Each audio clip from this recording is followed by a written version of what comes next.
अब हमें miscellaneous laws में कौन से एक्ट्स को देखना है, जल्दी से चलकर हम लोग उसे देख लेते हैं। ये जितने भी एक्ट्स हैं इनको इन डेप्थ आपको सिर्फ और सिर्फ कॉलेज जाकर के ही पढ़ना है। सारी पढ़ाई अभी कर लोगे तो कॉलेज जाके क्या करोगे। हेलो एवरीवन, स्वागत है आप सभी का अड्डा 24/7 क्लैट के ऑफिशियल यूट्यूब प्लेटफॉर्म पर। मैं हूं आपकी लॉ मेंटर डिंपल पारेख और आज मैं लेकर आ गई हूं आपके लिए मोस्ट अवेटेड वीडियो।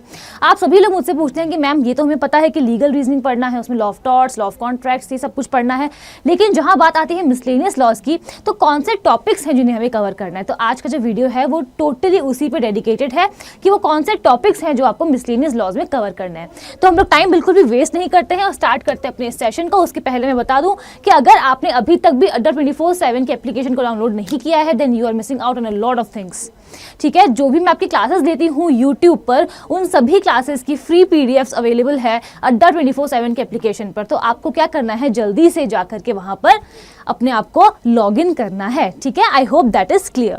नाउ आते हैं हम लोग लीगल रीजनिंग पे। तो जहां बात आती है लीगल रीजनिंग की, तो मैंने आप लोगों को पहले भी बताया है कि ये जो है आप लोगों का सिलेबस है। ठीक है, सो यहाँ पर लॉ ऑफ टॉर्ट्स हम लोग देख चुके हैं, law of contract, criminal law, constitutional law. ये जो आपके 4 सब्जेक्ट हैं ये आपके कोर सब्जेक्ट्स हैं। ठीक है, ये आपके कोर सब्जेक्ट या फिर कोर सेक्शन है, सबसे इंपॉर्टेंट। और यहाँ पर जो रेस्ट है जैसे कि legal maxims, recent judicial pronouncements and other miscellaneous laws, तो लीगल मैग्जिम और जुडिशियल प्रोनाउंसमेंट ये भी आ जाते हैं मिसलेनियस लॉज में ही। अब हमें मिसलेनियस लॉज में कौन से एक्ट्स को देखना है, जल्दी से चलकर हम लोग उसे देख लेते हैं। सबसे पहले आ गया आपका इंपॉर्टेंट लीगल मैग्जिम्स। अगर आपको इसे कवर करना है तो मैंने एक वीडियो डालकर रखी है लाइव, वन शॉट, जहां पर मैंने सभी इंपॉर्टेंट लीगल मैग्जिम्स को कवर किया है और अच्छी तरीके से समझाया है विद एग्जांपल्स। तो अगर आपको 1 घंटे में पूरा अपना सिलेबस कंप्लीट करना है लीगल मैग्जिम का, तो आप जाकर के उस वीडियो को जरूर से देखें। उसके बाद नेक्स्ट है लैंडमार्क जजमेंट्स। अब यहाँ पर आपको लैंडमार्क जजमेंट्स कौन से पढ़ने हैं, जो बहुत ज़्यादा इंपॉर्टेंट रहे हैं, जैसे कि कॉन्स्टिट्यूशन लॉ के बहुत सारे जजमेंट्स हैं जो हमारे लिए इंपॉर्टेंट है, तो आपको उन्हें देखना है। प्लस यहाँ पर जो भी फॉर एग्जाम्पल जनवरी, इस साल जनवरी से लेकर के जब आप एग्जाम देने जाओगे 1 दिसंबर को, तो नवंबर लास्ट आप समझ लो, जनवरी से लेकर के नवंबर लास्ट तक के जितने भी इंपॉर्टेंट जजमेंट्स होंगे जो बहुत ज़्यादा इंपॉर्टेंट होंगे, ठीक है, जो हम लोगों ने खबर में पढ़ा है, जिसकी बहुत ज़्यादा न्यूज़ फैली है, उन सभी जजमेंट्स को हमें वहाँ पर देखना है।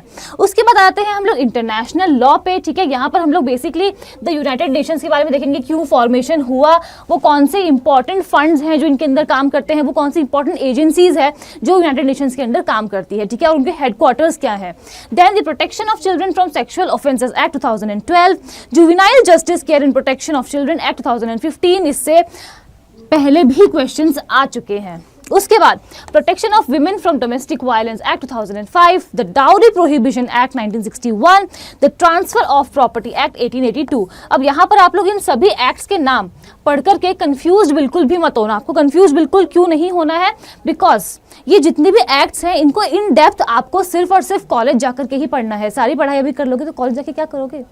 ठीक है, तो आपको क्या करना है, आपको सिर्फ और सिर्फ एक बेसिक नॉलेज लेनी है कि ये एक्ट जो है, for example dowry prohibition act है, ये एक्ट क्यों आया, किस दिन आया। ठीक है, डेट ऑफ, उसकी जो डेट ऑफ एनफोर्समेंट है वो इंपॉर्टेंट है हमारे लिए, तो आपको डेट ऑफ एनफोर्समेंट का ध्यान रखना है। उस एक्ट का पूरा नाम आपको पता होना चाहिए, वो क्यों आया पता होना चाहिए, और जो एकदम उसके की प्रोविजंस है, यानी कि जो एकदम सेलिएंट फीचर्स हैं उस एक्ट के, आपको बस उतना ही पता होना चाहिए। आपको इन डेप्थ डायरेक्ट जाकर के नहीं पढ़नी है। ठीक है, उसके बाद है फैमिली लॉ, जहां पर हम लोग मुस्लिम लॉ और हिंदू लॉ दोनों देखेंगे, Hindu marriage act, Hindu succession act etcetera. ठीक है, उसके बाद आता है information technology act 2000, intellectual property rights. यहाँ पर बहुत ज़्यादा हमें कुछ नहीं देखना है, बस खाली हम लोग देख लेंगे कि फॉर एग्जाम्पल पेटेंट आखिर क्या होता है। ठीक है, और फिर उसके बाद में जीआई टैग्स जो है वो बहुत इंपॉर्टेंट है आप लोगों के लिए, तो आप लोग जाकर देखेंगे कि जीआई टैग्स क्या होते हैं, कौन सा स्टेट है जिसके पास सबसे ज़्यादा जीआई टैग है, ये आप मुझे कमेंट करके बताओगे। ठीक है, उसके बाद हम देखेंगे the sexual harassment of women at work place, prevention, prohibition and redressal act 2013।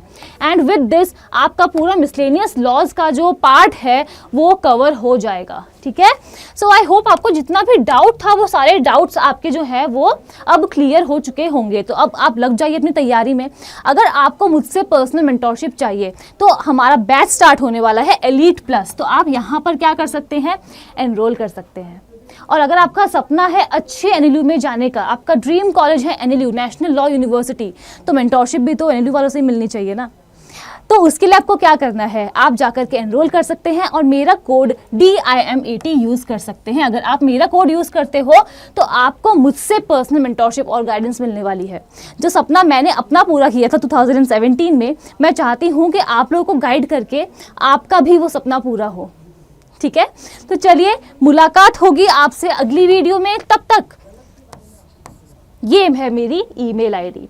अगर आपको कोई भी डाउट है अब भी किसी भी बात को लेकर कि प्रिपरेशन कैसे करनी है, क्या करना है, क्या नहीं करना चाहिए, dimple.parikh@adda247.com ये मेरी मेल आईडी है। आप मुझे कभी भी यहाँ पर मेल ड्रॉप कर सकते हैं। एंड इसी के साथ हम स्टॉप करते हैं आज के इस सेशन को।